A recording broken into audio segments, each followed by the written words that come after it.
안녕하세요. 소통 컴퍼니에 의뢰됐던 몇만 유튜버의 고민을 지금 계속해서 오픈을 하고 다 풀어드리고는 있는데요.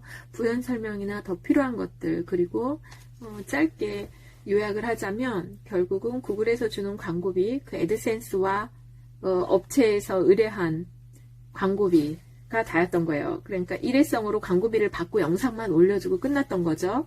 그런데 이분 사례 같은 경우는, 그런데 이제 광고가 끝나면 그 기간은 언제까지인지 모르는 거야, 서로가. 근데 업체만 좋은 거예요. 그리고 이쪽 거를 보고 그 업체로 이제 가서 연락을, 소비자분들은 이 영상을 보고 이 제품을 사고 싶으면 업체로 연락을 했던 거였죠. 그럼 몇 개가 나갔는지 뭐 했는지 모르고 이제 한번 광고비를 일회성으로 받았으니까 그렇게 이제 끝냈던 건데, 그거를 이제는 계속해서 판매를 할 수 있는 방법으로 가는 거죠. 그냥 결국 소싱인 거죠. 업체랑 이제 협의를 할 때 일회 광고비 받고 언제까지요? 몇 달 동안 또는 며칠, 한 달, 몇 개월, 1년 이렇게 기간을 조금 정하면 좋겠죠. 그리고 이제 짧게 할수록 좋겠죠. 저는 이제 의뢰하신 분이 유튜버이다 보니 그 유튜버 입장에서 이제 설명을 해보겠습니다. 누구의 편이 아니라 저는 의뢰하신 분 입장에서 일단은 제조사도 컨설팅을 하고 인플루언서도 컨설팅을 하고 구독자도 컨설팅을 하고, 그러면 일단은 의뢰가 들어온 분 입장에서 일단은 저는 답변을 드리겠습니다. 그러면은 그분 입장에서는 최대한 짧게 가는 게 좋겠죠. 그리고 이제 짧아질수록 뭐 비용은 그 또 협의하기 나름이겠다마는 그 짧게 올린 다음에, 그 다음에는 이제 영상이 끝나잖아요. 그 일회성 광고비를 받고 끝냈으면 그 다음에는 이제 소싱에 들어가야죠. 그 업체 대표님이나 또는 이제 제조사에서 직접이 왔거나 그랬으면은 제조사에 연락을 하는 거고, 벤더사에서 왔으면 벤더사로 연락을 해야겠죠. 그리고 이제 벤더사랑 끝났으면 그 제품의 본사를 알면 본사로 전화를 해도 괜찮죠. 제조사로. 굳이 벤더사를 안 거쳐도. 그래서 또 이걸 잘 생각하셔야 돼요. 또 이제 케이스 바이 케이스인데, 벤더사에서 내가 계속해서 물건을 내가 찾는 것보다 공급받을 수 있는 게 더 많고 좋아. 그럼 벤더사랑 좋은 관계를 유지하기 위해서는 벤더사랑 하는 게 낫죠. 그리고 이제 벤더사하고도 아니어도 내가 그 이상의 것들을 더 많은 마진으로 또는 더 많은 업체들과 내가 섭외가 가능하고 하다면은 이제 바로 가셔도 괜찮은 거죠. 굳이 이제 그 과정을 안 거쳐도.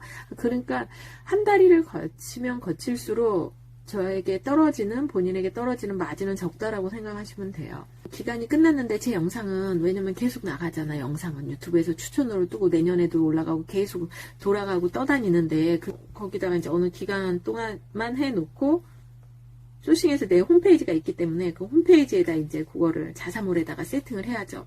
제가 이제 이 상품을 앞으로도 계속해서 판매해보고 싶은데 괜찮을까요?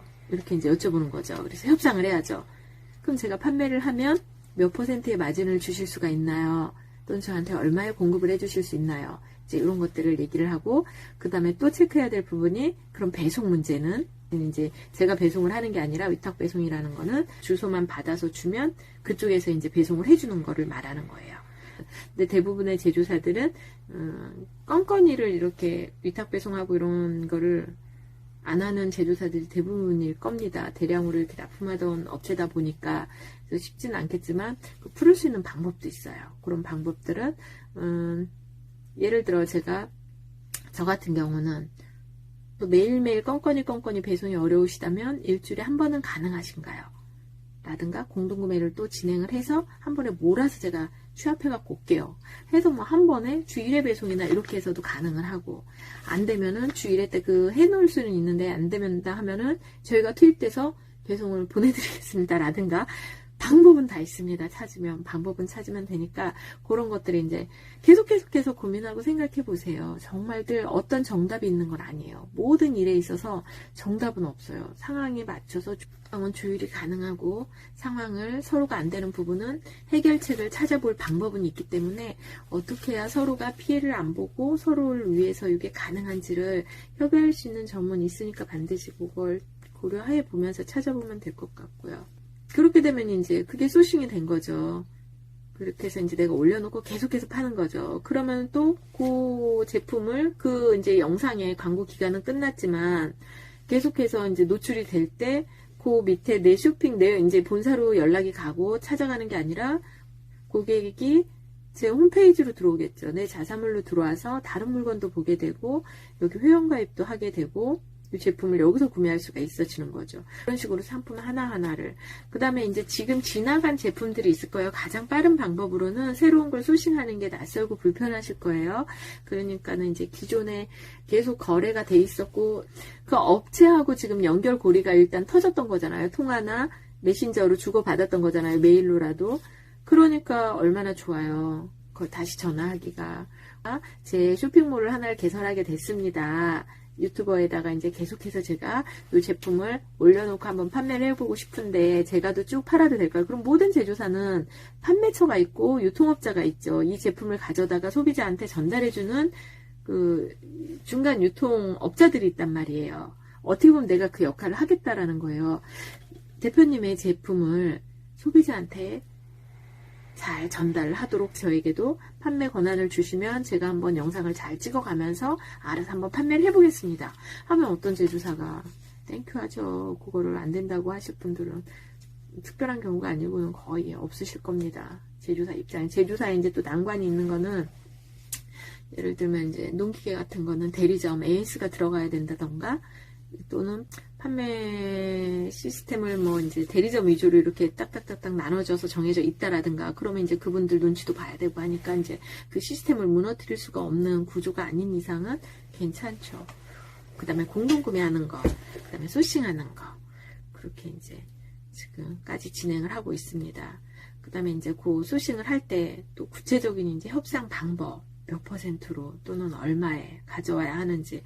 그러면 그 전에 공동구매로 할 때는 개당 팔면 여기서 얼마씩 떼어드릴게요. 또는 몇 %를 떼드릴게요. 라든가 또는 그냥 한번 영상 올려주시는데 얼마를 드릴게요. 100만 원이라든가 몇십만 원에서는 몇천만 원, 억 단위까지도 이렇게 이제 제안을 받았었을 텐데 이제는 이제 그전에는 그분들 계좌로 또는 그분들한테 입금을 하게 하는 방법이 있고 그분들이 본인들의 이제 스토어나 이런 링크를 주시면 그쪽으로 가서 그쪽 매출로 잡히게 했겠죠. 그러면 이제 거기 세금이 되니까 저는 얼마를 받으면 되는데 이제 내 쇼핑몰이 생겼잖아요. 그래서 내 자사몰에서 결제를 할 경우 이제는 그렇게 몰아가야 맞죠. 그 내 자사몰에서 이제 결제를 할 경우는 내 매출이 되는 거잖아요.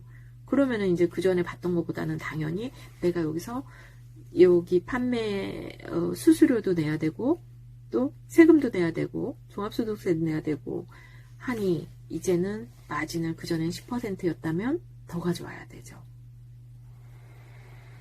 지금 뭐 3점 몇 %, 그 유튜브에서 수수료 빠지죠. 그 다음에 이제 또 본인 세금 내야지 종합소득세 내지 하고 그러다 보면 10%, 15% 저는 정답은 아니지만 30% 이상은 가지고 와야 본인도 재미가 있고 또 본인이 가져다가 본인만 팔 게 아니라 거꾸로 셀러들한테 꽂아줄 수가 있죠. 판매를 해보라고. 왜냐면 제조사에서 지금 소싱을 해온 케이스잖아요. 그럼 최대한 폭을 가지고 취하고 제가 저뿐만 아니라 주변에 많은 인플루언서들을 통해서 제가 판매를 본격적으로 해보겠습니다. 라든가 이제 거기까지도 되면 벤더서 역할까지도 되는 거죠. 그러니까 내 포지션이 어디가 될 건지를 이제 조금 고민을 해보면서 문제를 풀어보시면 좋을 것 같아요. 일단 처음에 가지고 올 때 최대치로 잡는 게 좋죠. 마진을. 최대로. 그러니까 처음에 내가 얼마에 주실 수 있으신가요? 얼마에 저한테 제품을 공급해 주실 수 있으세요? 이렇게 이제 여쭤보는 거죠. 항상 내 패를 보이지 말고 항상 이제 상대방한테 먼저 물어보세요.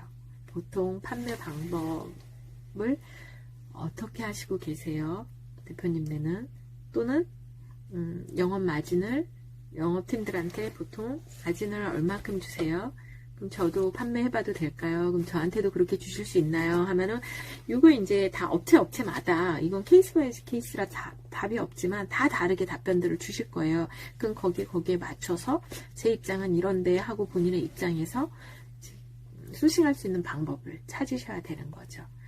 그러니까 이제 이게 상황이 또는 성격이 처해진 환경, 그 다음에 재정적인 상태, 그 다음에 지금 브랜드화하는 사업하러 가는 건지 또는 장사로 가는 건지 제가 모르기 때문에 정답을 말씀드릴 수가 없어요. 그리고 어떤 업체와 지금 어떤 컨택을 하는 중인지도 모르기 때문에 정답을 말씀드릴 수가 없고, 그리고 또 모든 거에는 정답이 없습니다. 풀어가면서 찾아가고 달라지기 때문에 상황은 계속 바뀌고, 그 다음에 건건이 뭐 케이스 바이 케이스로 모든 상황이 다르기 때문에 정답을 드릴 수가 없고, 저는 개인 상담으로 지금 가는 이유가 그래서 지금 본인의 내담자의 상황이 어떤지를 보고 거기에 맞춘 가장 적합한 방법을 안내를 드리는 겁니다. 그래서 그 부분을 조금 염두에 두시고 참고해 주시면 좋겠습니다.